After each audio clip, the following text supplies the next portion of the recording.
This time we'll call the Tuesday, November 29th, 2022 meeting of the Board of Supervisors to order. Mary McDevitt, Mike Steinis, and myself, Jack Willie, are your supervisors. We have Lisa Smith and Deanna Beck from the Auditor's Office and Luann Rope, our Administrative Assistant. First item on our agenda, as usual, is Todd Kinney, Jackson County Engineers. Morning, Todd. Morning. So let's see here. First item is the destination lighting policy. This has been taking longer than I would like, but if you recall, we went back, we got a request for intersection light, and we asked the question, do we have a policy to address that? We didn't. So then we stepped back and started looking at the existing intersections with lights, ADTs for the intersecting legs, and try to develop a policy to address future requests for destination lights. So that being said, that work has been done.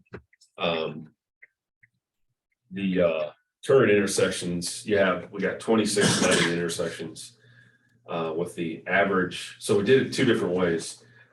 When you have an intersection, sometimes you got four-way, sometimes it's a three-way, et cetera, et cetera. We looked at the average leg ADT or traffic per intersecting leg. And then we also looked at those get kind of skewed when you have like say Highway 61 and a county road intersecting, those averages are pretty high. So then we looked at also where you just have county roads intersecting and what those averages are. So that average is 530 for county intersecting roads only, but it goes down to as low as a count of 60. And that one is a road that intersects 4-lane 61. So you got high volume 4-lane 61, and then you have really low volume local road. So that being said, we looked at the other 14 intersections without lights. 14. So then we looked at the clear zone, required clear zone based on the roadway classification. Looked at what the available clear zone was, because if you can't meet the clear zone, then you gotta have a breakaway pole, which that's the more expensive installation. So we looked at that, and then the ADT, and basically decided that we don't really have a clear demarcation where we can draw the line and say, hey, anything less than this, we're not going to put a light at. So the policy doesn't have a threshold of you got to have 200 vehicles a day average per leg per intersection in order to warrant the light. So the policy just says the secondary road department is going to evaluate the request and then determine if the light is warranted. And basically what it comes down, it's basically if it's a paved road intersecting another paved road, it's probably going to warrant a light, basically. So that being said, there's 4 installations where we're going to need the breakaway pole installations, the more expensive ones. So I'm gonna work with Jaden, and we're gonna apply for traffic safety fund money for that. So that application will probably go out this spring. Those get reviewed in October. I actually sit on that committee that reviews them, so you might get at least one vote.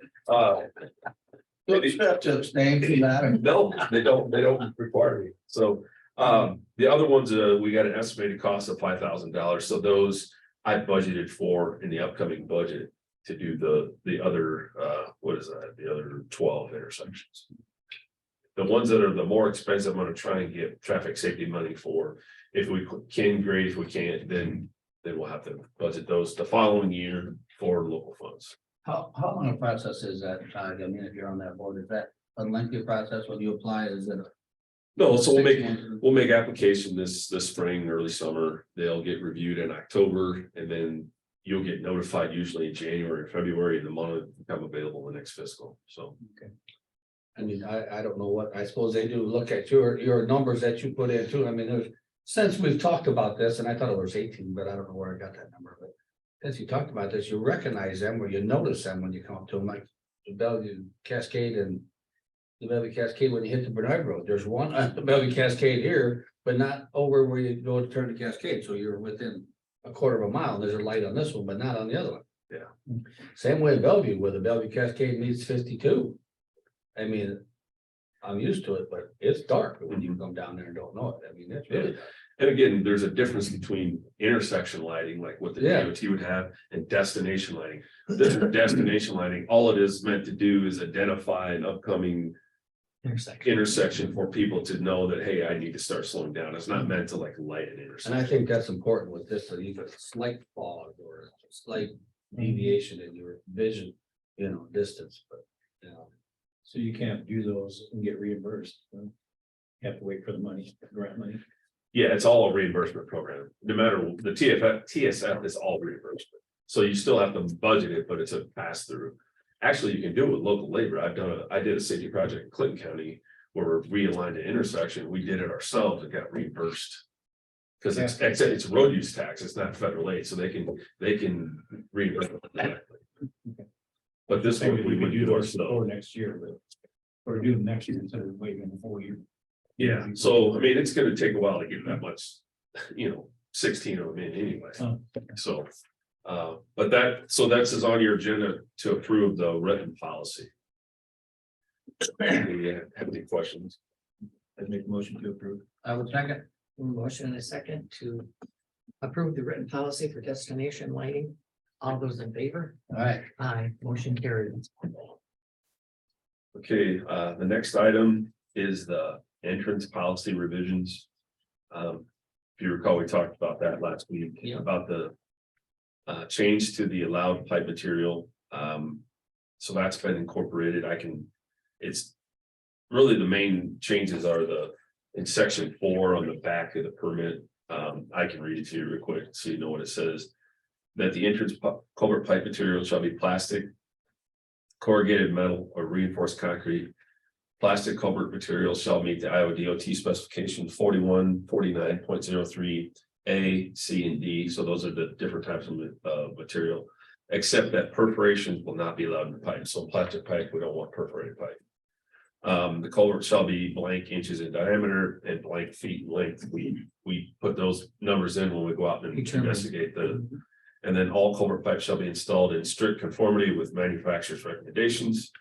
Used pipe may be installed subject to inspection by the Jackson County Secondary Road Department and approval of the pipe condition and size. And then we also added in there, that wasn't in there before, but it was always I guess the unwritten rule was the minimum pipe diameter is 18 inches.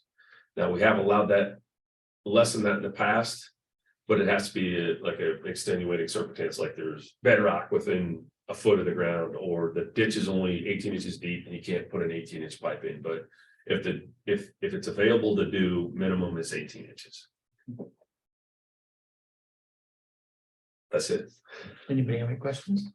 I do not. I would make a motion to approve the entrance permit policy as changed. Second. We have a motion and a second to approve the entrance permit policy. All those in favor? Aye. Aye.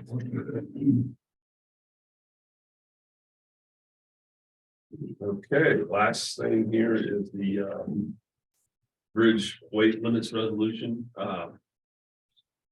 So this amends a previous resolution for 3 of the bridges. They were originally established with just a single tonnage with all vehicles. That's the most restrictive. It's the most conservative way to do it. But what it does is it limits, like, say, a legal truck. You guys, you guys familiar with the different truck configurations? Yeah. Basically, there's like a straight truck. There's a regular, what I would call like a regular semi truck, and then there's the double bottom, like a short semi pulling a pup. So those are the 3 types of trucks. It would limit, like, say, a regular semi that's 80,000 pounds would be limited to that single posting, which would have been 24 ton. Basically, what this does, if we switch from a single tonnage posting to the 3 truck silhouette, which allows, like, say, on all but one of the bridges, like if you're at 80,000 semi legally loaded at 80,000, you can cross. So it provides more flexibility for the traveling public to use the bridge legally. So So the embargo thing has been extended for 90,000 pounds. Does that count on these bridges? nope, if you look at that, when they actually send all the information out, if you read to the bottom, they still have to meet all of the postings on bridges. Oh, okay. So it doesn't matter what the governor says, they still have to, it shouldn't matter what the governor says. They still have to meet the weight restrictions on post. So, but it's, yeah, so it's on roadways, basically, I mean, your bridges are still posted to what they're posted. Right, The extension is for the roadways. right. And you can't use them you can't overload on interstate highway either, so. It's still fairly restricted. Yeah. If they're following it. So it's basically like your county, your farm and market roads, you can be on those at 90,000, but if you're crossing a posted bridge, you still have to meet the posting on the bridge. So these four that are listed, the original tonnage posting was the very top number? That's correct. Okay. We should open up a bunch more bridges to use. Yeah, it'll take a little bit, because these are all signs we're gonna have to Or order and get made. I would make a motion to approve the bridge weight limit resolution. I would second.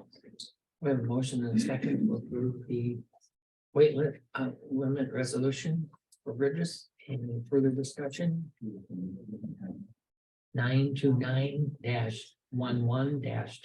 929-11-29-2022. All those in favor? All right. Aye, motion carried. Okay. Just real quick on some project update. That culvert project on 239th, that'll be opening today. And then our last remaining bridge, down there by Green Island on 576th Avenue. So the secondary road department is finishing up what we need to do. And then hopefully that bridge will be open sometime next week. So to finish the planking it all, putting on the bridge rail and then getting it backfilled and then we can open it. So You're doing a plank day. So straighter planks, I think the first 4 or 5 plank. So the ones that are set in below stream bed up out of the muck Oh, and then the we plank roads. it. Yeah, Oh, okay. I thought they were talking about The that. developments, yeah, but the deck is concrete. the deck is, we don't, well, I shouldn't say we don't do it anymore. The ones, this has a concrete deck. The back wall plank is what they're doing, Okay. not the decking plank. So like seating them like on 216, that's all done. Do we use our hydro seeder anymore? So that would have been done as part of the contract. Oh, it was. Yeah, the ones like the day labor ones, I'd have to check with Roger. I'm guessing. I don't know if we see them or not. I don't think it's part of Schrader's quote. I'd have to look, but I don't think it is. If it's gonna be seated, it's probably gonna be ours. I can check with Roger on that, but I know, it's getting late in the year now again anyway, but no. So the other one on 216th. Down by Sheen's there where the whole approach collapsed, it got washed out. Anybody keeping an eye on that? Just like this hole appeared in the center of the road right before the bridge, and it was, I mean, all of us could have gone down there and said it when was this? last year. Right. Last year, before it was replaced? No, it wasn't, It was fixed. I think what happened was there was underwash. yeah, and that made a hole and they filled it up and.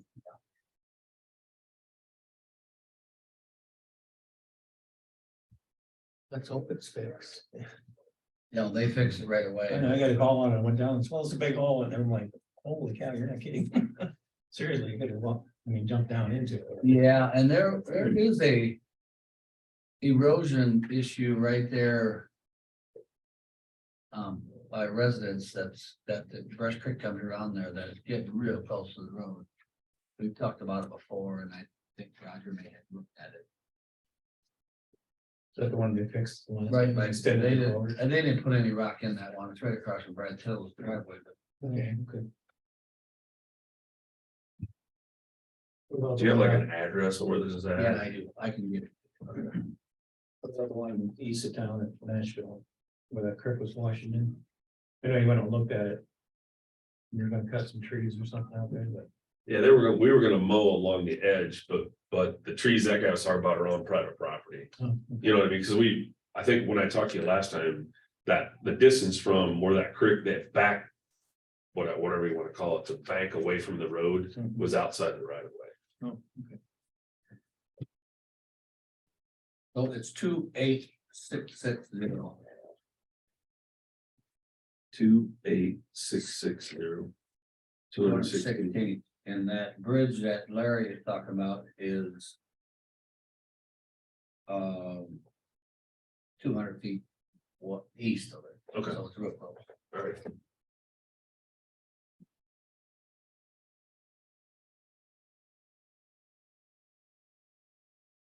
Yeah. So I mean, Mike Clausen kind of prepared this construction projects update list. Looks like we're gonna spend close to $1.3 million on bridge repairs. 1.774 on state funded bridges, so that'd be 475th Avenue. And that includes the South Main Bridge. And then around 480,000 doing the 4-day labors that we did this year. When we get into budgeting for next year, you'll see that number's quite a bit higher. We're gonna try and do. That number 6. compares how to previous years, about the same. I'm gonna guess it's more. Next year's or that one? This one, 4-day labor bridges would, I think last year we did. Looking at the end report, I know we did 2, possibly 3. This year is 4 for sure, so it's at least 1 more. What's being budgeted for the next fiscal would be potentially another 2 added onto this. That's what we want. And then, let's see, 620 some thousand in concrete patching. 70,000 in mud jacking, 60,000 in HMA patching, 60,000 in crack sealing. And 220,000 on the 33rd Street Codfish Hollow Road overlay. So Is that a report you can email? Is that a report you can? yeah, it's just, I'm sure it's, well, I'd have to, Just- Mike's probably got it saved on his computer. I hope he's watching this. So email this out, no problem. That Codfish Road is really nice. I'm kind of scary before that, because falling off on the edges and there's no shoulder there.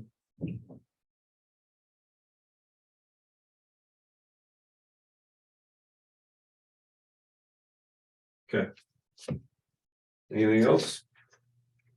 We got a safety meeting this Wednesday. Guys from Midwest Steel Chainsaws are coming to do chainsaw safety training for the guys on Wednesday. And then I think we got the normal typical safety meeting coming up next month, first part of next month. So That'll be the end of this week. yeah, I know what's coming. Oh, I have. All right, thank you. Yep.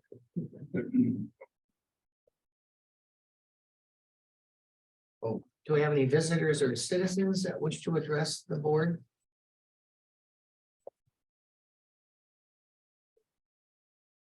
Somewhere here's the actual files.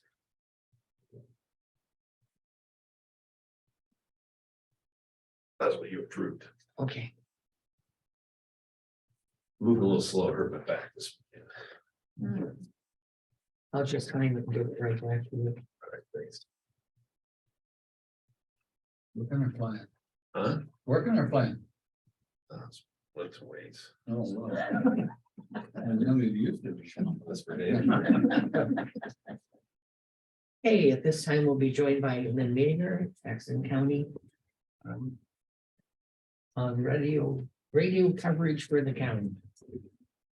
Morning. How we doing? I think we have them. Yeah, okay. Well, I just got 3 pages. What do you got? There's 4 and then the boxes south. You know, yeah, okay. So I'm here to request $5,000 in ARPA funds to increase our communications here in Jackson County. This can be done via this mega box. Basically, it enhances our AT&T FirstNet coverage. It takes the signal that we have and increases it, and it gives it better penetration through buildings and stuff. It's kind of like radiation. You got gamma rays and beta rays. Some will penetrate walls, some won't. This is what this is doing. This has got better penetration, this box. It also has a Wi-Fi signal, so we can do a Wi-Fi calling if need be. And it'll also act as a hotspot for us. So you have to connect to the Wi-Fi specifically to this box? Yeah, it'll have a SIM card, which I'm gonna take care of through my department. And where is this box? Is that a PSAP or is it? It can be piece, Mobile. it's mobile. It's mobile? It's just a Pelican case, the size is there, 19 inches by 14 inches by 7. So is this something you would carry with it to calls and can. whatnot? I Or- can, or I can put it in the sheriff's office or wherever, it's kind of, it's gonna increase our, when we fly drones, we can send it out, our data out over that. Well, my point being, it gets there somehow. you Yeah, know, right. If somebody's on call, whoever makes most of the calls, that we have this available and is it battery powered? Yes, so this one's battery powered. I wanted to do with it.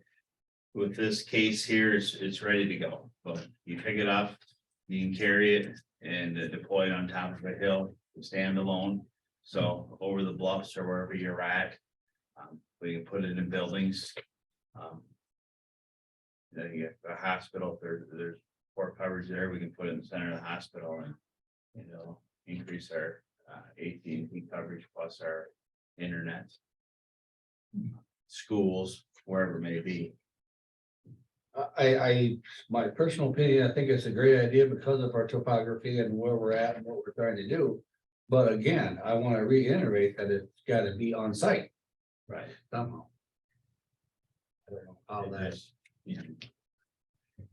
I can carry with me, I'm around probably 90% of the time, 85% of the time. I mean, it's kind of, Somebody will have access 24/7. yeah, it's kind of like, we are just putting a new system in, now we're trying to boost it already, but Well, this is a cell signal booster. right? This is not, Okay, so that's. this is not the radio system. Okay, It will enhance our radio system if okay, need be. This is cell signal. Oh, And I can take that cell signal and turn it into Wi-Fi calling, which is changing your phone. So it's two different things. yeah, no, that's a good explanation. So, like I said, if you have Wi-Fi on your handheld radio and we get up in Tatumore Township, up in the Anita Hole, I put that on top of the hill and our handhelds can go through that box and transmit. I think it's a good investment. So, I think it would be a good investment for each service. I agree. but there's a kick it is, but the kick behind it is, you gotta have a SIM card behind it. a SIM card. There's a SIM card that, that goes behind Which it. means what? Explain that. to The me. SIM card is, your mobile hotspots. Right, This is taking your mobile hotspot and just increasing it. So this box is gonna have its own cellular number and stuff. So wouldn't each box, if you got more than one, have that same thing? Yeah, so somebody has to pay the Yeah, $40. Sure. Yeah. okay, there is a charge for them. Yeah, $40 a month. So I have a question. This is the total cost, the $5,000, or is it 10 and you're asking for 5, or is it? No, it's $5,000. So $5,000, and how are we gonna are you gonna bill the county, or what's the thought on? This, we can do it however we want. if it's gonna come out of ARPA, that's Yeah. where you were holding the ARPA Well, that's funds. what I'm saying. Is that what you I can want? put it towards, you can bill it to the county if that's what you want to do, then, I got a meeting tomorrow night that I'm gonna request that I get a hotspot. SIM card put in. So what's the timeline on getting it? What's your order? I just happened to come across this, 2 weeks ago when Did you you were over. not also tell me that you were maybe applying for a grant for this? You can't, there ain't, there's funds out there, but you can't use them for this through COVID. Why, absolutely. It's just, I tried, but you can't use it, COVID funds for. So did you get your question answered? I think so. I think you're gonna order it and, You can order, it, you can bill it to the county and that's where it goes. okay. That way we've got a good trail for. Right, it's Yeah. just however. So actually, this could be a really good experiment for us too, you know, to other services going down the road in the future, let's say, that they really enhance our coverage. Yeah, We should be carrying one in our rescue truck or in our, yeah, that, you know. I mean, you probably currently want one in a rescue truck if you Yeah. want, there's two options. whatever truck and EMS services that always goes out, you know. Right. Usually one. You know, it gives a good explanation. And, you know, there's two options. This is the plug and play, which is benefit. The other one is you have to set up, and that's carrying an antenna. You gotta carry, you gotta have power supply for it. You gotta do a lot of other things. But that's why I think the plug and play is the best method to go. Anybody can grab it and go. That's- Okay. Pleasure of the board. Motion to approve. Second, Motion and a second to make the purchase. All those in favor? hey, Aye, motion carried. Appreciate it. I'll work with Lisa here. yeah, keep us updated when we got it, how's it working, and stuff that. Don't. Store it in the trailer. They show a picture when it mounts on top of the vehicle. It's that. That's the one that you have to put and assemble. So you gotta, you know, Clinton's kind of got that one, so you gotta pull it out, you gotta connect the cables. You gotta put the antenna up. You gotta have your power supply, you know. There's a But few could it more. be a permanent thing where you just pull up and? So, yeah, it could be in a car if we want it to be. Yeah, but they opt to put it just mobile.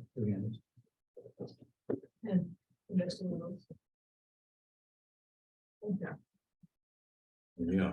Don't put it in the car and forget about it. Hey. Were you talking Thank to you. Mary? Oh.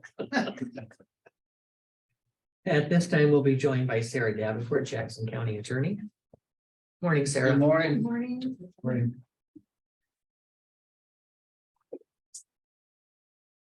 I believe I sent you a copy on Tuesday of the. Yep, You did? And as long as it looks good, I just need a motion to have the chair sign it. So moved. Motion and a second to have the chair sign the purchase agreement for some property. Any further discussion? So as I understand it, this is our offer to them, he still has to accept it, so we can't really disclose. Correct. Correct. You can disclose, I don't think that's a problem. Also, their attorney is Steve Kaver, who reached out to me, so I'm going to send this to him and he will get it to the sellers. All those in favor? Aye, motion carried.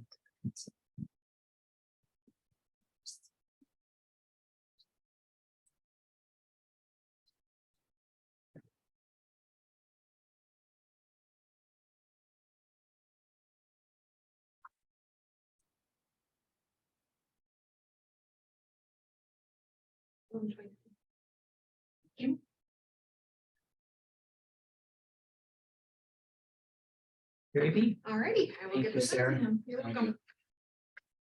See you later. Yep. Thanks.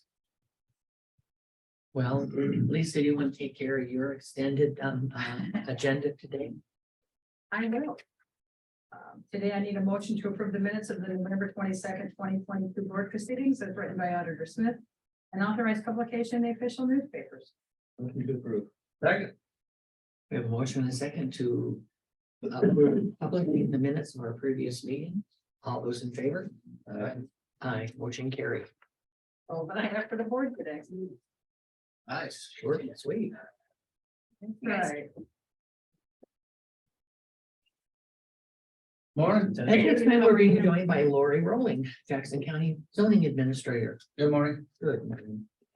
So the thing on the agenda is the proposed ordinance for 309, which the zoning commission met on November 21st, recommending rezoning a property that's owned on contract by Ryan Rowling. Deed holder is Stephen Pegg. This was discovered by me when he applied for a zoning permit to add an addition. And I looked at that and I looked at the zoning class, I'm like, that is not a one. So, the commission has, requested that it be rezoned. And, I was gonna see if you guys would schedule a public hearing for December 20th at 10 a.m. So it's being rezoned to M2. commercial, okay? So and I don't know why it's before me, but I know that in my dealings in the past, a lot of times it was zoned A1 with special exceptions. I couldn't find anything that had that. Okay. And I don't see where a board would have granted a special exception for the use that was going on there. Well, it definitely appears to be a commercial operation, yes, I mean. Yeah. Business, so. Yeah. And I did talk to It's your Steve a freedom. little bit and didn't see where there had been any type of action for that. And in your travels, you might find more of that. Yeah, and just so you know, it was after the fact, after the notice was in the paper for the commission meeting, that, Ryan also owns a property that adjoins, he owns it outright. And I did not include that in this. So we will be doing that, unfortunately, So when it goes from ag to commercial, that at the changes, M2. or into, that changes taxation of it too, right? No, sir, not necessarily, because they're looking at the current use. I don't know how they currently have it. They might have it as commercial for all I know. I didn't look at that. But they don't necessarily go hand in hand. Zoning classification and what the assessor uses, it's two different code sections. There's sometimes some overlap, but not necessarily. I bring that up because our daughter has the old mill out here, and half of that is commercial. And half of it's residential. I mean, the building's split. Oh, Um, for tax purposes, that would have been done under the, what was that called? Gosh, am I getting rusty already on that? The multi-res, okay. where part of it's commercial and part of it's, part of I was it's just wondering if that made a residential. difference. Yeah, and that wouldn't make any difference with the zone. What exactly is M2? M2 is,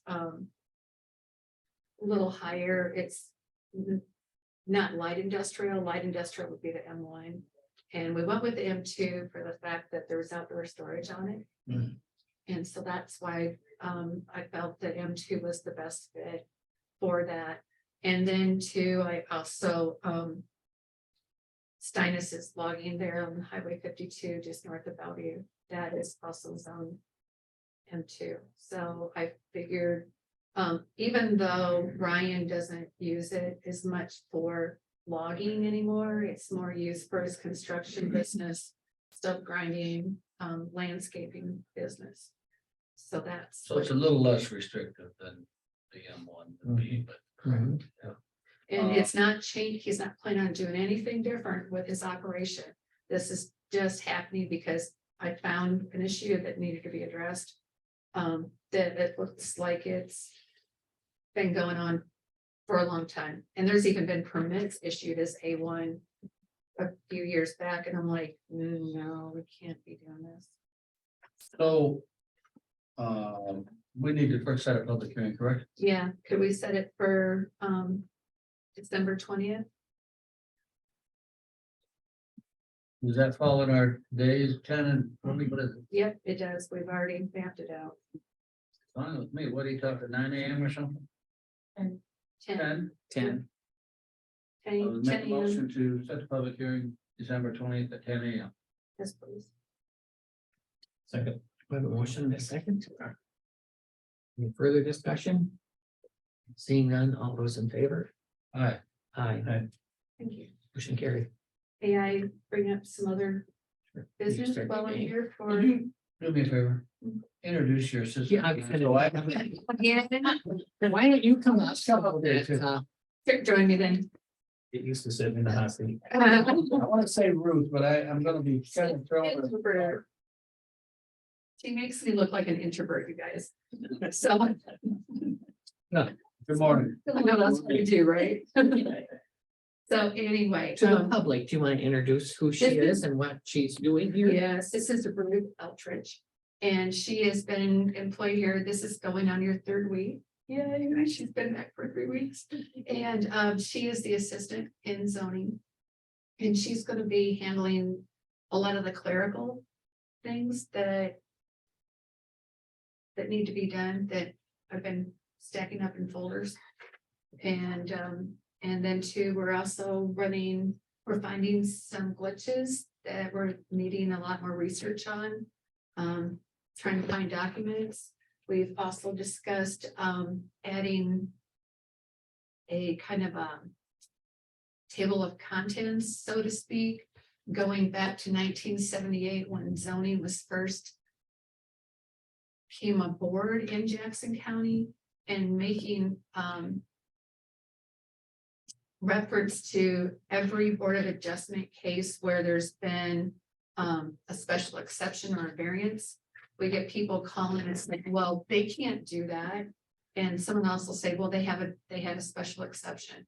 Well, to be able to find when those happened, just having a list that we can research in Excel or some other database to send us to the right date so we can review that case is going to be very valuable. So it's going to take some time, but it's Some going to historical documentation. absolutely. Somehow I feel like this leads us right into our digitizing type And- process. And it does. Go ahead. May I? Okay. The floor is yours, Laura. As I look at Lisa, should I? Are we talking sticker shock or what are we talking? No, we're talking problems. We've been talking about digitization, and I had a little bit of time now because things have slowed down just a little bit. I have support, so I was doing some research. I went back through some of the letters that the previous zoning administrator had sent, just looking to see what type of letters was sent out to property owners, just to get some ideas, but ended up finding a letter of reference that he had written for a previous employee, stating that there had been, that this previous employee had scanned, digitized, decades worth of documents. So I sent Lisa, Shelley, Becky, Bjorn an email with that excerpt of that letter. And Becky had some knowledge of it. So do we have? They were all scanned to email from our understanding, and that account is unaccessible. Hmm. And we are looking for, Backup. well, we're also looking for the paper documents and not sure that they weren't disposed of. Oh, so is it, if it was emailed, is it on the cloud somewhere, is it? Gone long enough that we. I'll come back. We didn't know. Going back here. Here we go. So the hole that we're finding is running probably 2004 back a ways. I know some of the things that I had her looking for, Ruth looking for was, well, our house was built in 97. Then we had a zoning permit in 2002 for a detached garage. I'm sure the Board of Adjustment, because we also had a Board of Adjustment case on our garage. I had her look, and I think some of those were 2003 and 4. When I was listing property, I kind of knew where I could go to find houses that were in that range. So I gave her addresses to look up, which is how most things are filed, by address. And 0. Wasn't able to find those 2003 and 4. You know, our garage was 2002, didn't find that. Had her look for another property. I don't even know when they built theirs, probably 95. It would have been an ag and should have had a zoning permit. But we're not finding those documents. I assume we have not spoken with the previous employee either. Not the administrator. Becky has tried to contact the assistant that would have done the scanning just to see, you know, if she knows Until what we can happened to find those. records, yeah. We do things differently now. I think that's the main thing. They were scanned in an email. They were scanned to an email. Now we scan them to a folder. Hmm, So then as people leave, as email addresses change, that information is lost. And that's really what's happened. You're nobody's fault, really. It's just process, due process. Not a due Learning- process. Communication through- is key in this building. Well, I do think I mean, it's- it should have been backed up by something. It should have just went to an email. It should have been backed up somewhere somehow, yeah. Or not And- destroyed, rather. Right, and so, you know, but that's the whole idea. When you scan something and it goes to a permanent thing, you can get rid of the paper copies. Well, apparently it wasn't permanent. But No, that's right. that's what, so we're still digging and. Okay, so is that the conversation you're having with as far as everybody talking and getting together as far as digitizing? Or wait to see what we can find out here, or? do we- I would say no. I mean, I did, if you're talking specifically about digitizing, I did reach out to the company that Arlene was suggesting. I do have a quote for them. We have talked about digitizing of records down there. We currently are looking for the paper copy that we do not believe exists. We've gone through the vaults, we've looked through, Ruth went down, did an extensive research into the filing cabinets and such. So that's historically what's happened is when we tell people that when you scan stuff, you can get rid of the paper copy. Well, again, communication is key. A little bit of a conversation would have probably eliminated this problem. When we scan stuff, we do scan it to a folder now. It is put on to a different drive, either the public drive or as an office drive. We believe that these records no longer exist. So we still are currently looking through vaults and such, you know, we have paper everywhere, but I probably, in all honesty, we probably will not find anything. And yes, digitizing can still be done because there are files in filing cabinets that we call the file room downstairs. So Well, it's those for that records very still, reason, I think it needs to be done. yes. Hmm. I know that they are in 911 order, address order. Yeah, but here's what I'm trying to find. I'm not finding anything that goes back to pre 911. Oh, You know, the rural, you know, just a Yeah. whole bunch of just by name, Yeah. even though, you know, that would have been in the 70s and 80s Mhm. when there wasn't a lot of volume as far as new construction, Right. just because of the economic times. But I'm looking, I haven't found those. And when did we go to 911? This 80 what? oh, boy. I don't know if I can answer that. Mike could, Yeah. Mike Clausen could, Okay. because he's the Or one. that- EMS, yeah, I mean, Yeah. that was, Did you get a quote from you, from a company? Yeah, yeah, Okay. Yeah. Are you prepared to move forward with that then? let's just go. I mean, yeah. Well, like it as you is talked last week, you know, what we- it is. We just need to, you know, we kicked the can for how long? We, like I said. we're It's just- Kicking the can. and then I know there was one company, I wouldn't even pay attention to their bid, just because they were sending all of our data to India to be Well, that's convenient. stereo. They were gonna scan it and send it to India to be categorized or however, what are they gonna do it? And I'm just And like, then you'd have to go over and check it, huh? well, no, well. Well, yeah, we I send, go on my vacation. daughter's been there, so they go over, they do Yeah. a show how, then they come back. But at the same time, I'm not comfortable with my data. You know, I'm just not comfortable with that. So I wouldn't even consider that. I would agree We with don't you. even need to discuss Okay. I just don't want to consider it. So are we at a point that we can bring all three? Yes. So to both our- of them- it. Yes, yes. Okay. Lori, do you have yours accessible? I can get it on. email. Okay, all right, so why don't we'll have Luann put us on the agenda for Yeah. next week to move forward. Perfect. That'll be Yeah. fine. And I have one other thing that's a lot less gloomy. Good.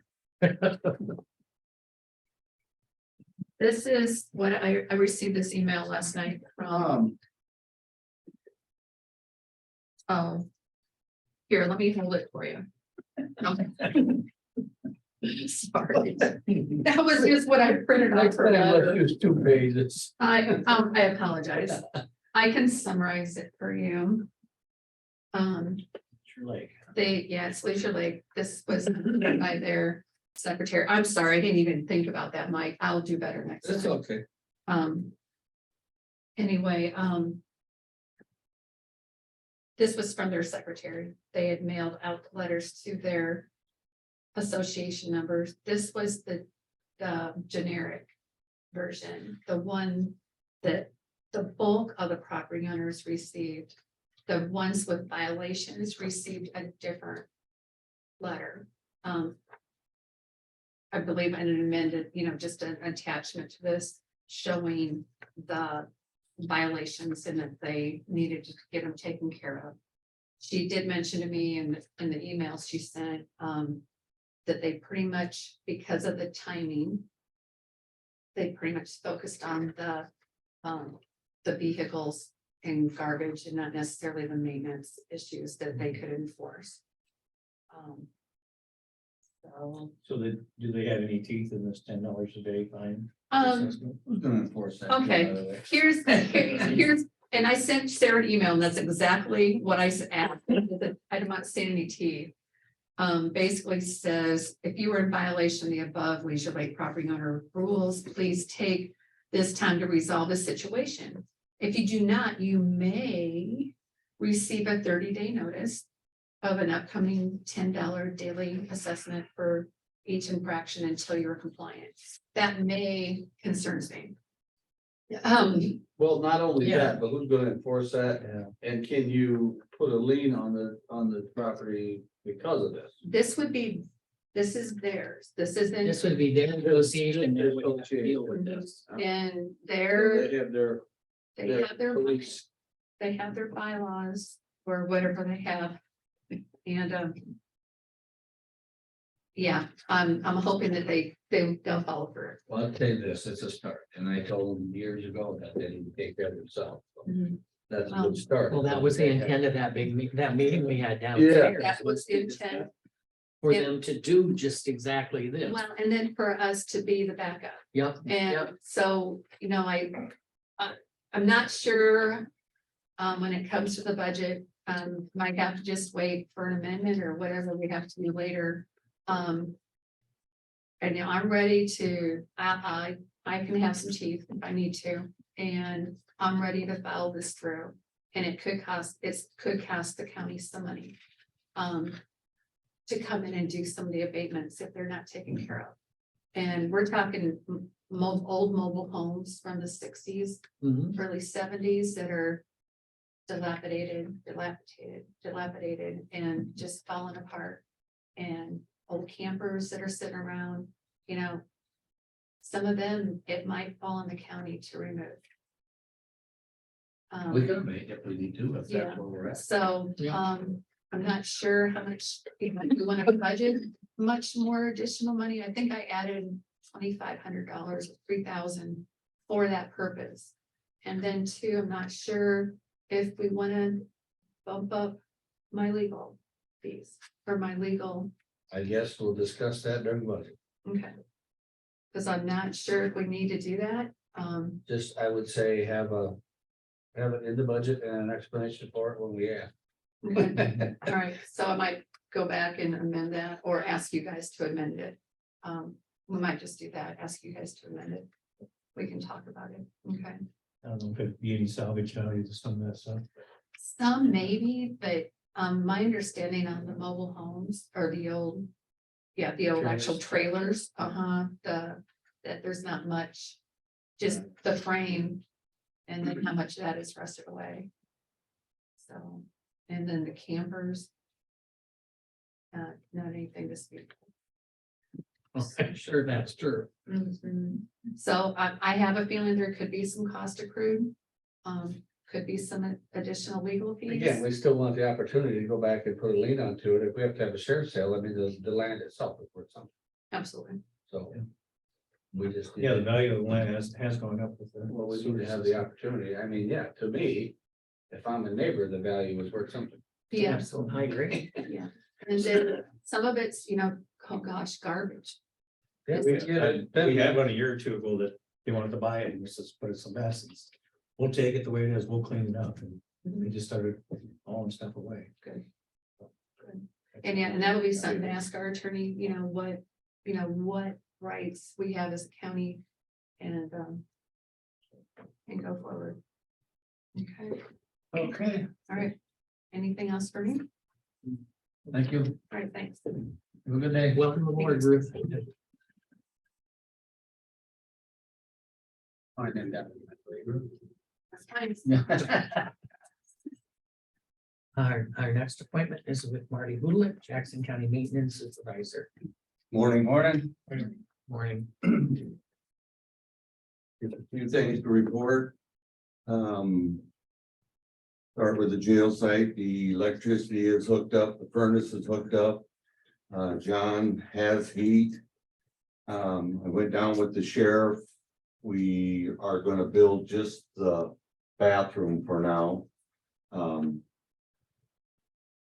We come up with a plan on that. I think it's 8 by 10. There, separate electric heat in there.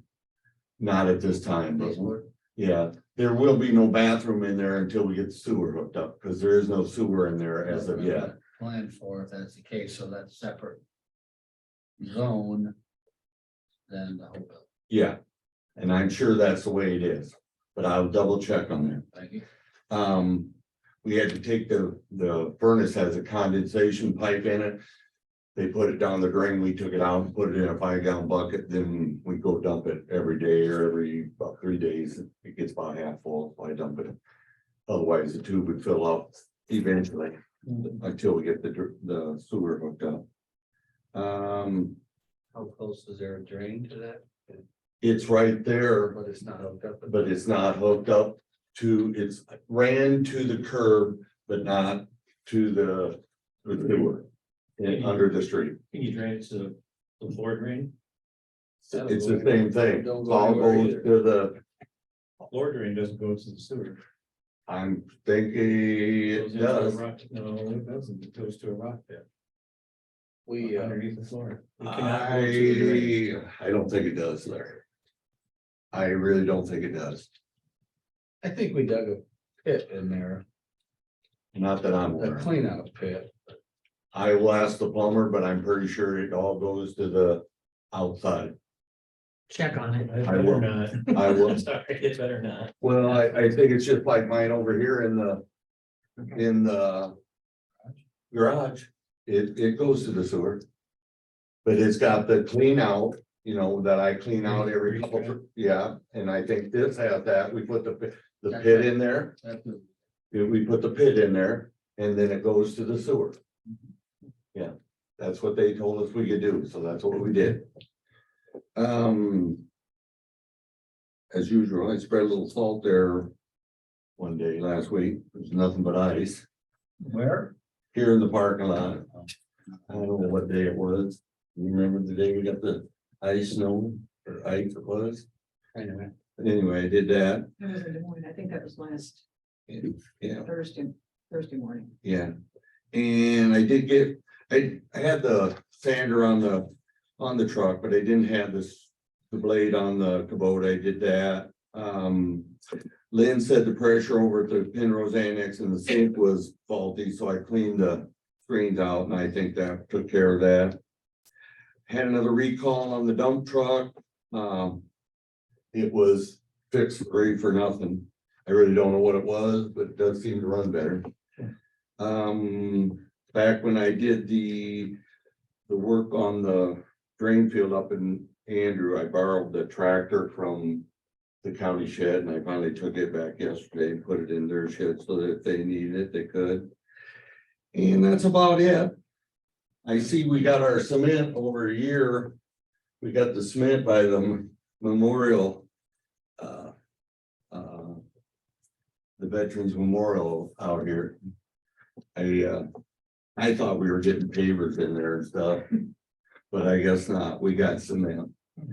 And took over a little over a year, I think, but we got it. And that's about it. Oh, take that back. I did get all the stumps ground out of here. Hopefully the grass will go back over them and stuff. We leveled these two out. We're gonna take the skid loader down there because that was a little bit bigger stump and it has a pile there.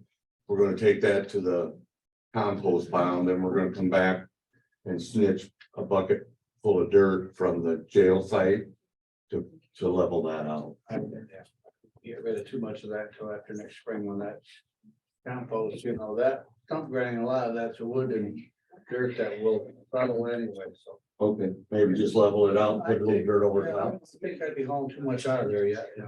Well, we're just gonna take the chips itself. And other than that, that's about it, I think. Anything for you guys? So do we have our parking lot scheduled yet? The fixing? No, but I will get that and we'll put it out for bids here pretty soon. Late for that, isn't it? No, not according. I think, I don't know if it's too late or not, but we've been waiting a hell of a long time. Exactly. yeah, Yeah, so, yeah, leave it up to them, I guess. all right. Okay, Is that normal for the pumping of the septic up at care facilities like that long? A period? I can't answer that because I'm not involved It in seemed that. to me like there was a large amount of material that they took. Yeah. I can't answer that question. And can you answer me, are they cleaning their traps like they should be? If there's, I mean, it kind of broke it down, what kind of debris was in there as far as grease and stuff. I never seen that. I don't know what was in that. I just know what the gentleman that does it came to me or called me and said, we need to do this. And I told him if it has to be done, we need to do it. Okay, so I think all that explanation was on the invoice and you okayed the invoice, right? I can't answer that. Put it in your mailbox and you return it with your initials on it. So that was Okay. that- Yeah, the everything description that wrote on there of what the amount of grease and maybe when you got time, look that over and see if you think that's normal, if they're cleaning the grease trap. I guess my issue is whatever goes in there is staying on that facility, so. Yeah. Whatever they're spreading, I don't know what they're spreading out there. yeah, amen. One last question, the bill for the electric came in down there. And do you want me to initial that or does one of you guys want to, or what do you want me to do You with mean that bill? for At the the jail law- site? Yes, the storage shed or the utility shed, whatever you wanna That's call on it. a separate meter, right? It's temporary now. What is it, what they're It's using separate for meter. construction also? I think so, yes. Okay. I can't answer that for sure. I mean, I guess it's our building. Yeah, it is. You tell me what you want to do with it and I will do it. Where does the bill come to? Here? I got it. I told the electrician to take it to her office. Drop it off there. We're talking about two different things, I think. Okay, You're talking about the installation of the electric at the law enforcement center, yeah. or are you thinking about the electric monthly bill? I'm talking about electric monthly bill. No, I'm talking the wiring that Steinus Electric did down there. We've seen that one. Okay, well, somebody sent it back to me, told me to sign it. No, we're talking about two different things again. You're talking about the bill from Steinus Electric to install the electric into the building. The whole building, Okay. was the whole building. Oh, see that, well, then I didn't see that. I thought you were talking about the $7,000. There's an email to us. Right, and I didn't get that. oh, well, I told him to drop it off at the county auditor. Cause I didn't know for sure where it went, and then it come back to me in my mailbox and told me to initial it and then bring it back. And I don't know if you want me to initial, I will, but I haven't seen it. So with that being said, why don't you drop it off and give it to me? We'll get it paid. okay. All right, and I'll go through that. Huh? How much is it? 12,000. Yeah. Yeah, it's right at 12,000. Okay. And it's really bright in there, it looks nice. Yeah, I was I in, thought I did a good job. checked out the furnace and. Yeah. Yeah, all right, Yeah. have a good one. Yep. Okay, Luann, do you want to come up and do your thing? This time we're being joined by Luann Goki, our executive assistant. Good morning. Morning. Calendar for this week is all I have. So this afternoon at 2 o'clock is a Jackson County Area Tourism Association meeting on the soul of Iowa by Zoom. If anybody wants to go to that. Tomorrow, Wednesday, November 30th at 8 a.m. is a combined Early Childhood Iowa YWCA and Iowa WF meeting by Zoom for Jack. And at 6:30 p.m. tomorrow night is Municipal League in Bellevue for Mike. We just did the Mexican restaurant in Bellevue. La Casa de Pancho.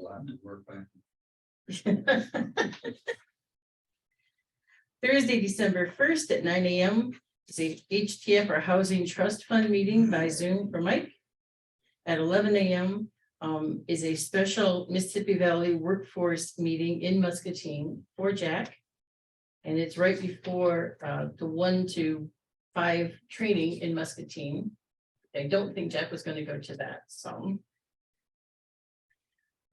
Monday, December. Do you want to check with Don to see if he is scheduling to go to that? He's asking me if you're going to go. Huh? He emailed me this morning to see if you're going to go to that. I am just going for the 11 meeting. o'clock meeting. I'm not staying for. There's no sense. I've been trained so many times for Iowa workforce that I'm not staying for 6 hours in training when I'm not gonna be there. You sure you're not the trainer?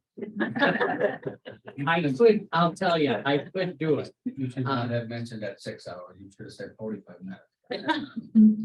Well, she has our board meeting scheduled from 11 to 1, so. Right. And that's at the library, and then the training is at the hotel. So, but I'm gonna go for the meeting since I'm Cleo. And hand the Cleo off to somebody else, probably Jim or what I'm guessing. And go from there. But you can tell Don I'm going, but I'm not staying. Okay. Yeah, I guess he knows now then. Oh, yeah, he's on, so. Might not be listening, but he Oh, I'm listening. Monday, December 5th at 9 a.m. is a Destination Iowa update downstairs in the community room and by Zoom for any of you that want to go to that. Our next regular meeting is Tuesday, December 6th at 9 a.m. That afternoon at 3 o'clock is a green space redevelopment meeting for Larry. And at 5 p.m. is Mississippi Valley Workforce Executive meeting by Zoom for Jack. And that's all I have for you today. Okay, thanks, Lauren. Thank you. And just in the nick of time is Lynn Bolts, our Coordinator of Disability Services. Good morning. Good morning. Morning. So I'm here a week late this time, but Jack and I last Monday attended the Regions Governing Board meeting for the month of November. So I'm just going to share some highlights, and then I do have a request for authorization for chair signature on an amended 28E. I'll mention that. David Farmer, the region's fiscal agent, reported that currently our revenues are exceeding our expenses by about 3.1 million for the region's budget. Our year-to-date fund balance is at about 10.7 million, so it's about 43%. And that conversation is still ongoing and will be through the next legislative session, so we're not really sure what our target is right now for that through the end of fiscal year 23. Is any of that money slated for children's mental health? Oh, yeah. Yeah, Most of it. a lot of it. Okay. Our budget is about 16 million in a very rough figure, and about 10+ million of that is the contract that we have with the Robert Young Center. Within that contract is where the funding is for the children's mental health services. Okay. So I can give a breakdown of that at some point a little more clearly of where that money is within the Robert Young contract, but yes, certainly it is. I'd be more interested of how it's proceeding. I know they've been doing some screening and such and doing these programs and finding in their results and issues. But then I need it followed up with that. If that's good, we gotta have some kind of program sustained, you know. Oh, how will it be sustained after? the Well, research? sustained and or implemented, I should say. I mean, we gotta implement the program first. Right, I mean, it's in the papers almost daily. right.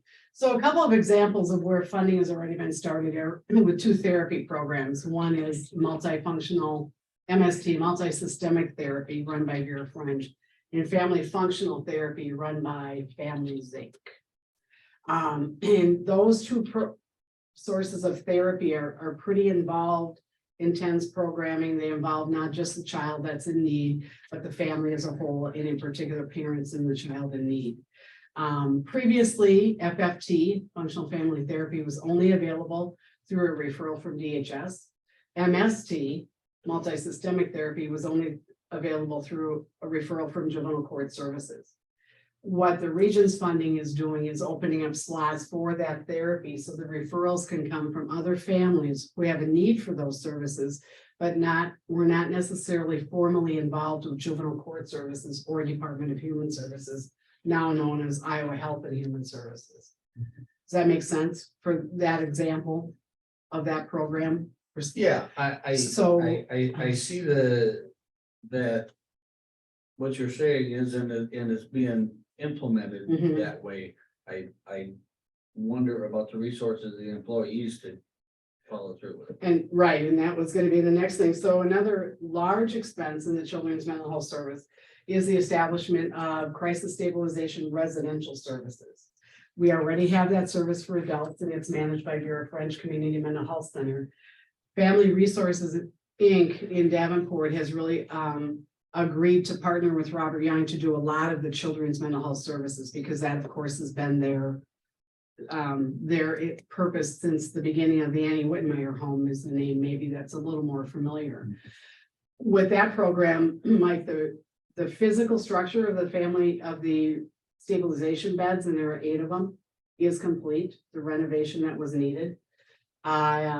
The last I heard on staffing updates this is a 24-hour a day, 7-day-a-week program, so it's pretty intense staffing. Numbers of staff that are needed. They were just looking to hire on take a couple more people for third shift, and then they would be staffed. Then they need to go through some pretty significant training, some of it real basic stuff, but CPR classes, just a variety of trainings associated with and doing any residential programming. So that is nearing an opening. I don't have a target date for it. It was kind of a moving date. At one time they had hoped maybe it would be December 1st, but I'm not sure that that's going to be able to be realized. That's another example of a program for the children's services. There's a program called Step In. And Step In has been available to Clinton and Jackson County for, I mean, I guess maybe 15 years. Used to be funded by DCAT. Now it's under the umbrella of Child Health Specialty Clinics under the university. That program has been expanded to the other 3 counties. And Lutheran Services is the one that is holding the contract for that. They have the staff, it's on the ground, and it is already starting. And we're hoping that with the whole program will be enhanced, which will include potentially then maybe more referrals coming from Clinton and Jackson than they originally. So right off the top of my head, those are some examples of the implementation of the children's mental health services. Do you have any Well, programs? On the DCAP board, I mean, they've talked about that step-in program for years, but Yes, that's a great program, and Right. put people back on the right track. And right. Yeah. And then there if are. you can expand on that, would be awesome. Yeah. Yeah, in our county, always benefited from that, Clinton and Jackson. It has always been here. That is just an example of a program that has now expanded to all 5 counties. There are 6 care coordinator positions, several of which are now filled. One of them is a liaison between juvenile court services and families in the community, where there still is a gap in terms of who's really there to kind of care coordinate or help pick up what juvenile court doesn't address within that child. There is a Health and Human Services DHS liaison position that's been filled. an early childhood position that's been filled. Those staff actually were here at our monthly Jackson County meeting in early November. And then there are 3 care coordinator positions to cover the entire 5 counties for what's being referred to as complex families. And so families that have a lot of challenges and are trying to get help, but they're not necessarily formally enrolled with juvenile court or DHS, which is a good thing. If they can avoid their challenges, their difficulties being so severe that they have to become a part of those agency services. So I believe one of those 3 positions are filled. So we're getting, there's better news than we've had in the past months in terms of staff vacancies. You know, one thing that I thought about might be advantageous Mhm. is for Christine, who Mhm. handles the children's services, to do a written report that we can bring back to the boards of supervisors and kind of outline some of the things that she's doing. Mhm. Another thing that we are implementing is that challenge to change, Mhm. which is for children. Mhm. And then there's the society and trauma. Mhm.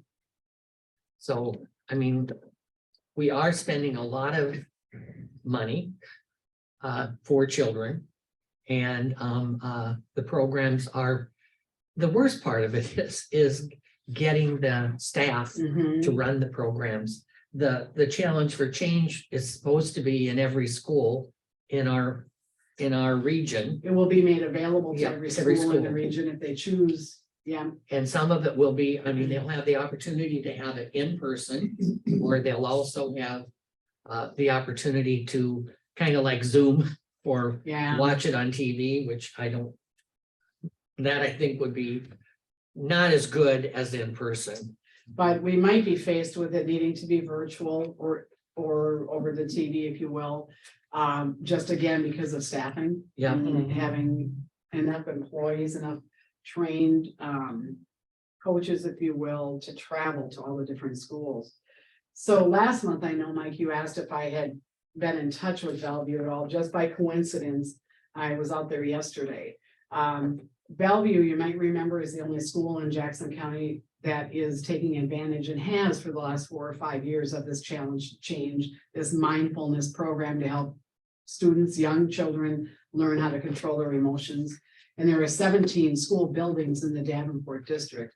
So in addition to the governing board approving funding for this program to be expanded and available to all the schools within the 5 counties, those schools that currently have that program have been finding ways to fund that within their own budgets.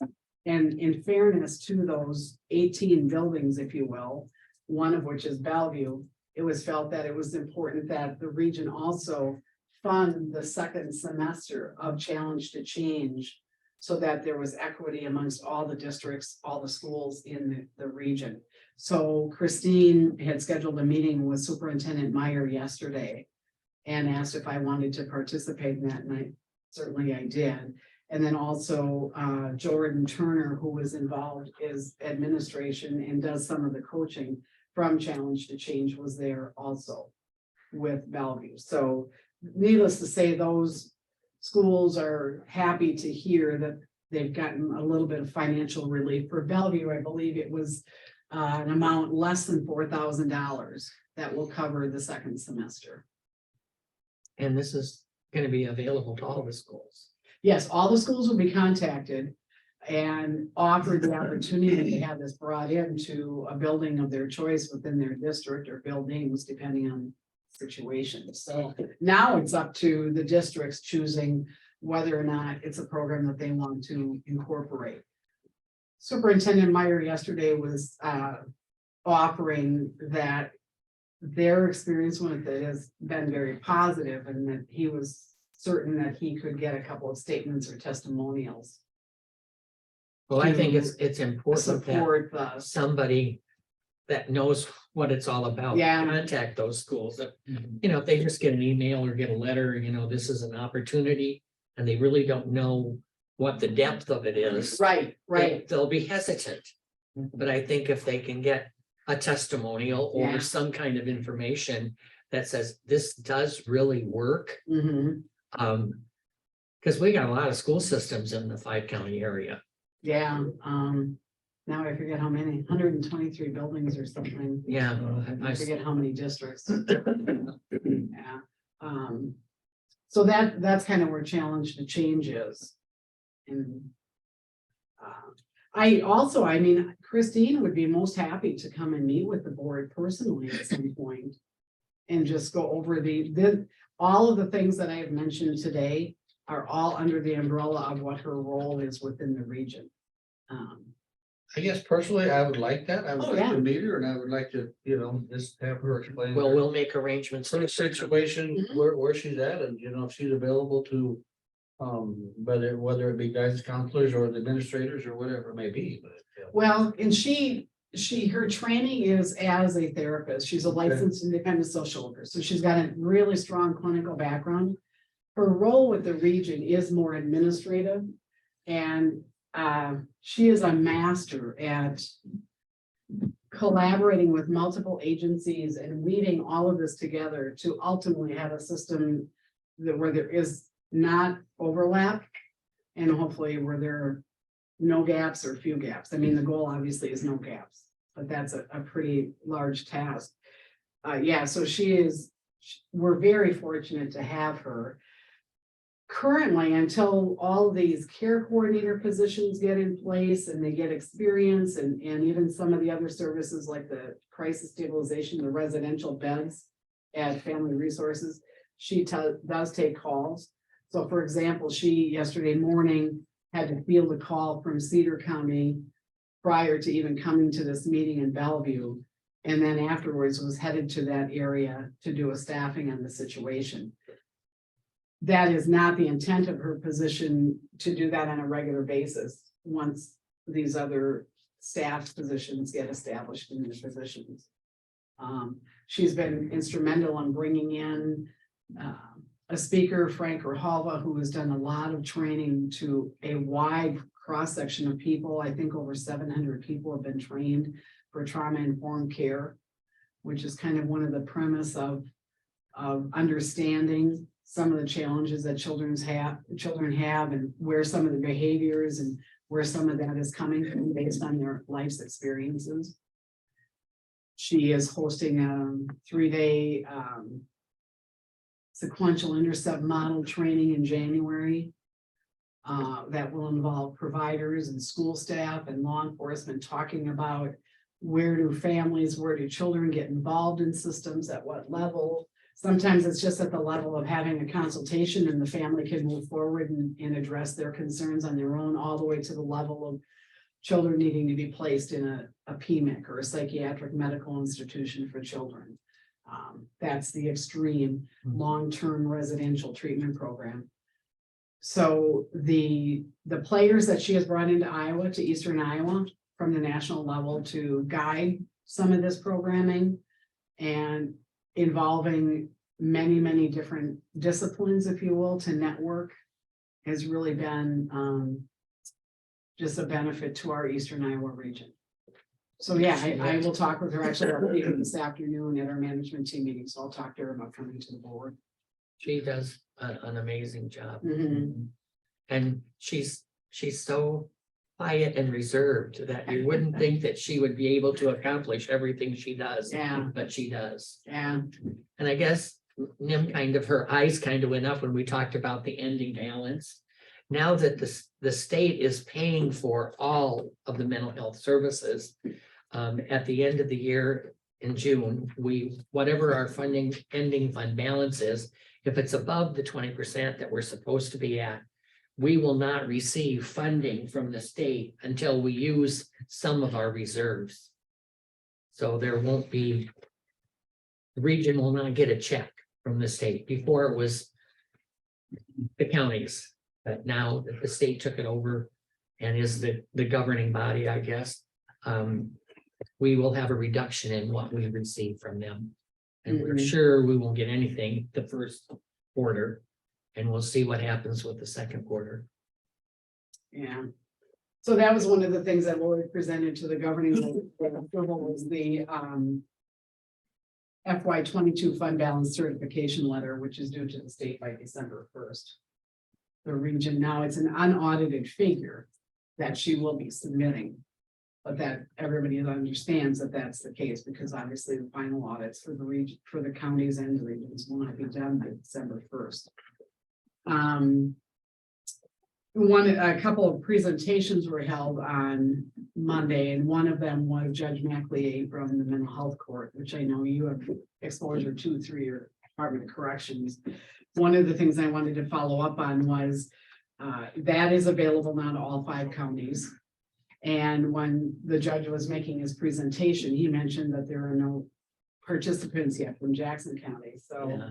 I wanted to follow up on that and let you know that I've spoken to Renee Bear a couple of different times and we've talked about it. She has made referrals.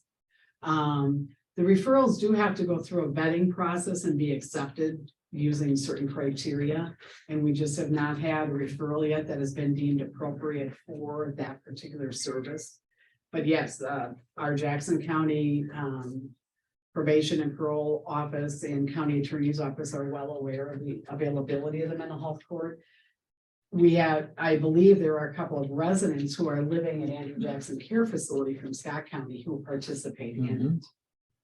So that. And that really surprised me when they were talking about that, because, you know, we hear about the residents out at the Jackson County Care Facility and how they're kind of rough and tough. And when they said there was a couple from Scott County that were residing at the Jackson Care Facility that were in the judge court, Yeah, drug court, I thought, what?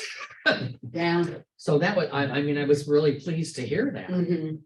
Yeah, so it is available. Everybody in this county is well aware of it. They try to access it when it seems to be appropriate. We just haven't had that referral that met the criteria to be accepted. But when that happens, we will also be a participant with that.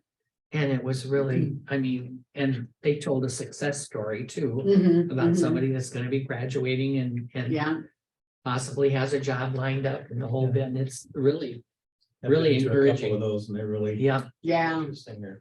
yeah, and he as a judge is very passionate about it and very committed to it. Yeah, so it's he a sure good thing is. all the way around. And then Humility Homes and Services, which is the homeless shelter and housing service out of Scott County, also made a presentation and they received a grant. And again, Larry, you're probably familiar with that because I think it's $1 been million maybe, grant. yeah, which should benefit once it gets implemented, but that process also is going to take a while. I believe they said it might take almost up to a year to really kind of flush out how that will be made available. But Jackson County residents should benefit from that as well. That's the intention. Those are the highlights that I have, Jack, unless I missed anything. And then what I do have is just a discussion on this amendment to the 2080 agreement. Is there anything else that I missed? I don't think so. Okay. That's why I was looking over my agenda to see if there's anything that we Yeah, forgot to talk about. I believe that you maybe have been made aware that there is language in Iowa code in terms of designation to the region's governing boards. And when regions were first established, the code was very prescriptive that it needed to be an elected official currently serving on each county board of supervisors. Language has been added at some point to Iowa code. I don't know if anybody can really pinpoint when it was even added. But it does say that each member county shall appoint one of its supervisors to serve as a director on the governing board or a person designated by the board of each county. So what the region has approved doing is amending the 2080 agreement and adding that language. So that if a county would choose to do that, obviously, you know, this county could be an example of that depending on the desires of the board, that the 28E would allow for that to happen. There was one other very minor change. It was just the number of people serving on the Children's Advisory Committee was always identified as 9, but it should be a minimum of 10. And that the reason I say a minimum of 10 is there are 10 very prescriptive entities that need to have representation. So juvenile court, a pediatrician, a childcare provider, things of that nature. With that, those changes have been put into the third amendment to the 2080, and I'm here today to ask the board's authorization for board chair to sign the signature page as approving these amendments to the city. And auditor. One. And auditor. And auditor, yes, you're right. Yes. Thank you. Sorry, didn't mean to leave you out. No, I want to, Yeah, Make a motion to approve it. I would second. We have a motion and a second to approve the amendments to the intergovernmental agreement. Any further discussion? Seeing none, all those in favor? Aye. Aye, motion carried. thank you. And that's all I have. You guys have any other questions? No, just, just see when Christine might be Yeah, able. I'll to do that. And we'll have, you can let Luann know Yeah. and we'll put her on the agenda and probably Luann for at least a half hour. Yeah, I would say so by the time Yeah. she gets. So, Okay, sounds good, thanks. thank you. And I will leave these. Excellent. and leave these with you.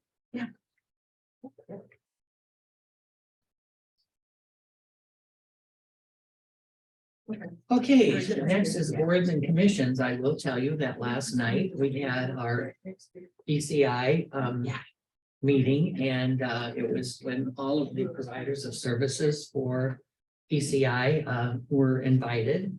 The legislators were invited, the boards of supervisors were invited to attend the meeting. It was in DeWitt at the their satellite office. Kristen Moyer and Tom Detterman were the only two legislators that were there. But Peggy or Penny from Governor or from Senator Grassley's office was there. And then I would say there was about 8 or 10, Nin was there, 8 or 10 providers of services that all gave a short presentation about what they do. And the key thing in the whole discussion was there has been some changes in rules that now it used to be Clinton and Jackson. Then now Scott County has Clinton and Jackson, and now they've added Cedar. And so there's 4 counties that have a big population and there's been no change in funding. What we used to have somebody that did Ice Miles, went to the schools and talked about. Now that person only has so many hours that they can contribute to each county. And they're not able to do all the things they used to do. Because they get like 8 hours a week that they can do that.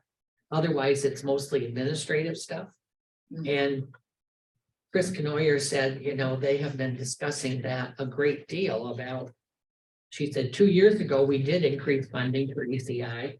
Last year, they couldn't get it done. But,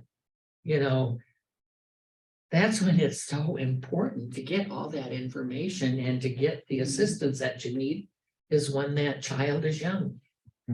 And so, Nin, what do you think? Thought it was very good. I mean, I've dealt with a few of like the Ice Miles and that being on the board of health. So I knew what some of them did, but yeah. It's kind of amazing. The help that's needed out there and the lack of funding. And And the lack of staff to, as you were talking, to Absolutely. provide that. And the one that really got to me the most was the woman that was talking about pregnancy and needing to get a hold of them for prenatal care and just some of the things that they go through when they go to their homes and they go to the schools to talk to the guidance counselors about young girls that become pregnant and all of that. And it was just, it was almost sad. Well, it wasn't almost, it was sad that some of these girls kind of feel left out and their families sometimes disown them when something like this happens and they're basically on their own. But the one gal that is a counselor and goes around to the schools and goes around to the individual homes, she was really compassionate about what she does and how she does it. And she just got her social work license. MSW or whatever it's called. But so they're hoping they can keep her, but she actually goes into the homes and she said the one gal in particular that was a teenager and she was pregnant. And sometimes her mother wasn't very supportive, and she said for a while she lived in a tent, and for a while she just lived out in the open. And so she finally convinced her mother to let her come back into the home, but she said she had several health issues. And but you know, I guess you just don't realize everything that people go through. And that was really eye-opening to me yesterday. Because this is the best participation we had from providers since I've been on that board. So that was ECI. Anything else from anybody else? Any meetings that they attended? Let's bring up this fact, and this is really sad, but for the subjudicial, you know how they figure out how many prisons they need? They look at third graders and how many kids are in special ed in third grade for how to build their prisons and how many rooms they'll need. And so, yeah, I mean, they're looking at them that early to follow the trend. It's like, wow, that just set me back when I heard that. So, I mean, they can see it coming, and that's sad. Yesterday, I happened to see a Weeks truck sitting on Prairie Creek Bridge. And I drove around the mill, and these two guys are down there in their waders, and they got their equipment and stuff. They're walking the whole creek, shooting grade on the rock bottom and stuff, and for the project, or the watershed project. So, kind of interesting. Yeah. They offered me to go with them, and I'm like, they're standing this deep in cold water. I'm like, I don't want to go there. So that project's moving forward. I have a couple of things, if you don't mind. Okay, Today Shelley received a letter from Julia Fern. This is the letter that she received. It says, congratulations, your coalition, Jackson County Prevention Coalition, has been identified as a coalition with positive and sustainable long-term community level outcomes. And as such, we are proud to present you with the CADCA's Got Outcomes Coalition of the Year Award. Your dedication and hard work provide other coalitions a model in attaining similar changes within their communities. And the list goes on, but basically this award will be handed out to them at the Leadership Forum in January. So is that the one in Washington, DC? I don't know. That doesn't say. It just says we look forward to sharing this excellent news through our social media networks and promotion of the National Leadership Forum. It doesn't say where that's at, so I can't share that with you, just that they did win this national recognition, Coalition of the Year Award. So that's the good news. The other thing that Shelley wants me to talk to you about is Macocata River Watershed Management Authority. We went ahead and we did pay our installment as far as FY23, the financial commitment for the unincorporated area of Jackson County. We already paid that. But they're questioning if we would consider paying the FY23 small community commitment, which is for $2,632. And this would cover the communities of Andrew, Baldwin, Lamont, Preston, and Spragueville. And Do you not want to Monmouth? pay that? Not Monmouth? Is there other Jackson County cities that are paying their own? Is Preston? I don't think Preston's. So the communities in Jackson County are Andrew, Baldwin, Lamont, Macocata, Preston, Spragueville. That's all of them. So it would appear to me, I would agree with you, Larry, that only Macocata is paying their share. My only, It's not on that watershed, so what's that? Bellevue would be a Mississippi No. watershed. Yeah, no. So they're asking if we would consider paying the FY23 small community commitment of $2,632, along with a $486 payment for 2022 Jackson County water testing fees. Well, So we're we've talking done it about- since, We've been doing it. we've been doing it since we, So you're okay. they were organized, so. So I don't mean to, just because I'm curious, why don't they bill Andrew in those communities? because their budgets are so small, they really don't have the money to do it. And we're trying to keep everybody inclusive as to what's going on, and it just seemed like it's the best way to keep them involved in what they're doing. I guess my question would be, I mean, I'm all in favor of paying their funds. But how do they communicate with those cities that they are actually doing anything? Do they communicate with them? Do they let them know what's happening? I mean, I don't know a lot of things that's happening, Yeah, I mean, the emails go out to them. huh? The emails go out, and I think most of them have a representative. I would say most of them, but not all of them. It's been hard to get Springville, I think that lady's not with us anymore. But do they communicate with the city councils or with the city clerks, or do they let them know what's going on?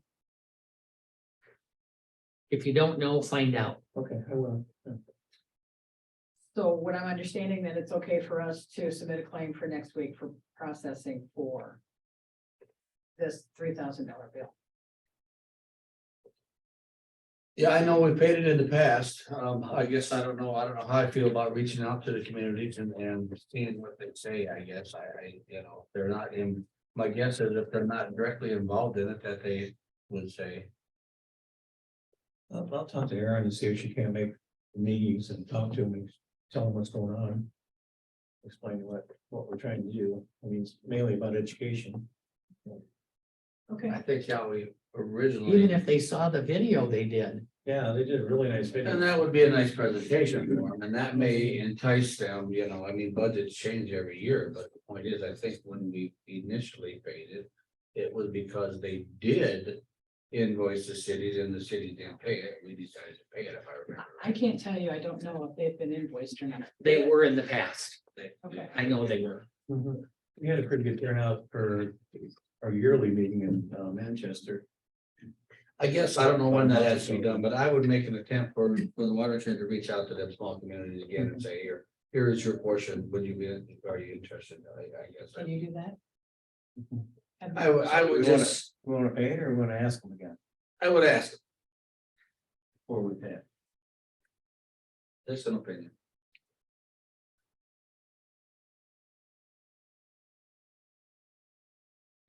I would guess that they need some type of input.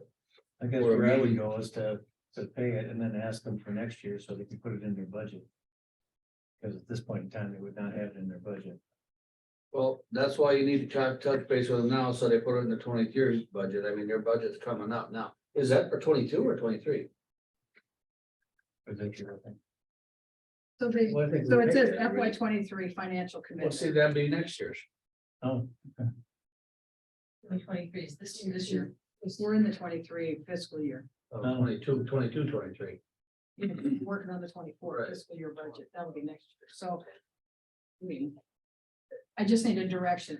We don't bill, I mean, we don't bill. It's not our practice to do that for this. I would say put it in the claims. We can always cross it off.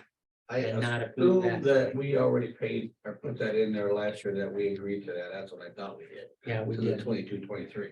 So I would say, yes, pay that, but then I would also say to the watershed, you need to make a presentation to these cities and say, hey, we've been covering you for this long. We ask you for your participation. I guess I think it's just important that the watershed let them know what they've been doing. I do too. And if there's we showed the film and stuff at the meeting, but not all of them were there either. no, And the problem with that is, I mean, this thing covers eight counties. I mean, it's a huge area. It's over 1 million square acres. There's 100 miles, I guess. No, but I think, you know, like you said, whoever it may be needs to take like that presentation to a council meeting. Yeah, And so it's gonna it's a take a good little time, I agree, but I guess. Take 2 hours off somewhere else. And I I agree think with it's you. important that you communicate with these small communities. They get bills every day like we do, you know, I question the claims every 2 weeks and say, what's this one for? And well, we did that last year. Well, I agree, but you know, you forget what you're all entitled to.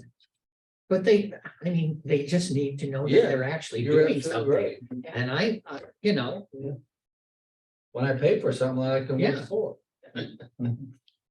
Sounds like a good idea. and if I wasn't on RC&D and Aaron wasn't at our meetings, I wouldn't know very Yeah. much about it. But it covers a big area, like Yeah. Larry said, so it. But it's important. Yeah, I okay. mean, All right, we'll submit it for processing and, Okay, I'll talk to Aaron and get something set up for. Yeah. You have a list of all the city council meetings and what days are held on or anything? well, Luann does. Luann would have the contact persons, The but I, contact person, yeah. Okay, You have the date, well, if you don't. I might have some from my previous record. It's findable, let's put it that way. Yeah, I mean, just an email to all the councils and. I guess under further discussion on tabled and pending items. Do you think we need to contact Dale Caraway or? Not Dale Caraway, he used to have Macocata Realty, got his logger and just see if there's been any interest or Yeah, I what. got an we email are. on that. There's 3 people. An email yesterday, I forwarded an email from Chuck yesterday. Okay. Should be printed on your desk too, but I they're didn't not see getting it. a lot of action. They showed about 6 people and 3 are interested, Oh, okay, mostly in commercial use for whatever. But I had not That's seen good. that. Yeah, it didn't come last night, I think. Okay, I Yeah, didn't- Yesterday afternoon. I had my book last night, I had that to look at, now I can look at my emails. Okay, is there any other business to come before our meeting today? Make a motion to adjourn. Second, We have a motion and a second to adjourn, all those in favor? I Aye. Aye, motion carried.